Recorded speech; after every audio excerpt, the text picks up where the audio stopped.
আসলে আমরা তো বিভিন্ন রকমের কিতাব পড়ি, অথচ কোরআন, আল্লাহর কোরআন নিয়ে জানা আমাদের সবচেয়ে বেশি জরুরি, সবচেয়ে আগে।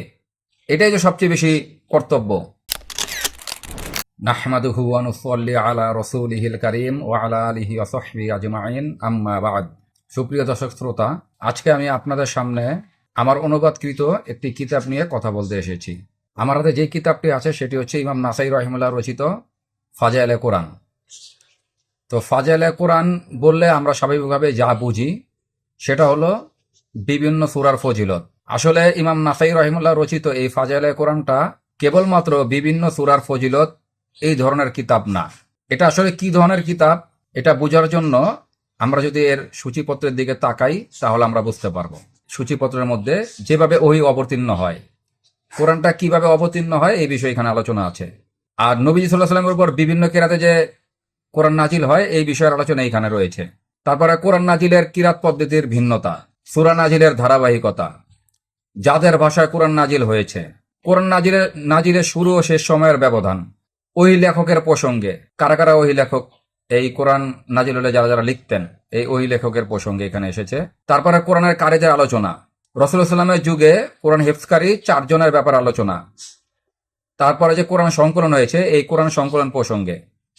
তারপরে বিভিন্ন সূরার ফজিলত, আয়াতুল কুরসি, সূরা আল কাহফ থেকে শুরু করে সূরা ফাতিহার ফজিলত, বিভিন্ন সূরার ফজিলত এখানে বর্ণিত হয়েছে।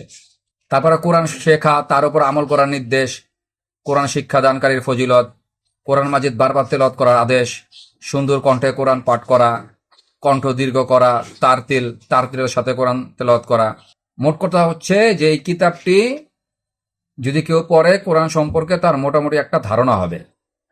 এটা যদি আপনি মাকতাবাতুল শামেলা বা তুরস এই অ্যাপসের মধ্যে দেখেন, দেখবেন যে এটা উসুলুত তাফসির এবং উলুমুল কোরআন বিভাগের মধ্যে এই কিতাবটা রয়েছে।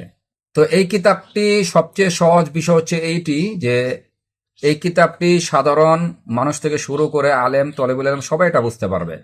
এবং কেউ যদি এই কিতাবটি শুরু থেকে শেষ পর্যন্ত পড়ে, আলহামদুলিল্লাহ কোরআন সম্পর্কে তার একটা মোটামুটি ধারণা হবে। তো আশা করব যে আপনারা এই কিতাবটি কিনবেন এবং কিতাবটি পড়বেন। যেমন এইখানে একটা হাদিস আমরা বলতে পারি, রমজানের লাইলাতুল কদরের রাতে কোরআনটা নাজিল হয়েছে। তখন তা দুনিয়ার নিকটবর্তী আসমানে ছিল এই কোরআনটা।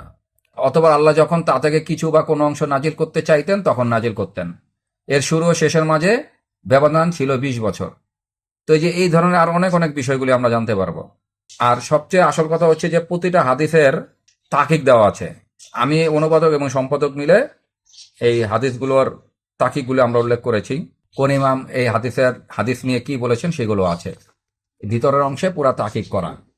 তো এই কিতাবটি আলেম, তলেবুল ইলম সমস্ত মানুষের জন্য আসলে পড়া প্রয়োজন। একটিবার হলেও, এখানে মোট 126টি হাদিস রয়েছে, একটিবারের জন্য হলেও এই কিতাবটি সবার পড়া এবং আপনাদের মধ্যে যারা কোরআনের হাফেজ হয়েছে তাদেরকে এই কিতাবটি হাদিয়া দেওয়া, এবং যারা তাফসিরে জালালাইন পড়া শুরু করবে বা কোরআনের তরজমা পড়া শুরু করবে তাদেরকেও এই কিতাবটি হাদিয়া দেওয়া।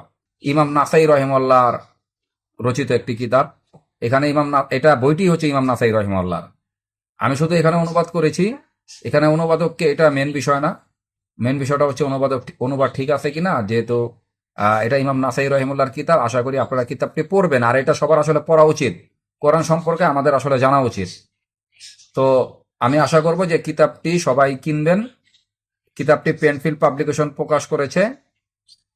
বইমেলায় পেনফিল্ড পাবলিকেশনের স্টল নাম্বার 180, এবং আপনারা পড়বেন এবং কিতাবটি অন্যকে হাদিয়া দিবেন। তাহলে আমরা আশা করব আপনারা ইনশাল্লাহ কিতাবটি কিনবেন এবং কিতাবটি পড়বেন এবং অন্যকে হাদিয়া দিবেন। আসসালামু আলাইকুম রহমতুল্লাহ।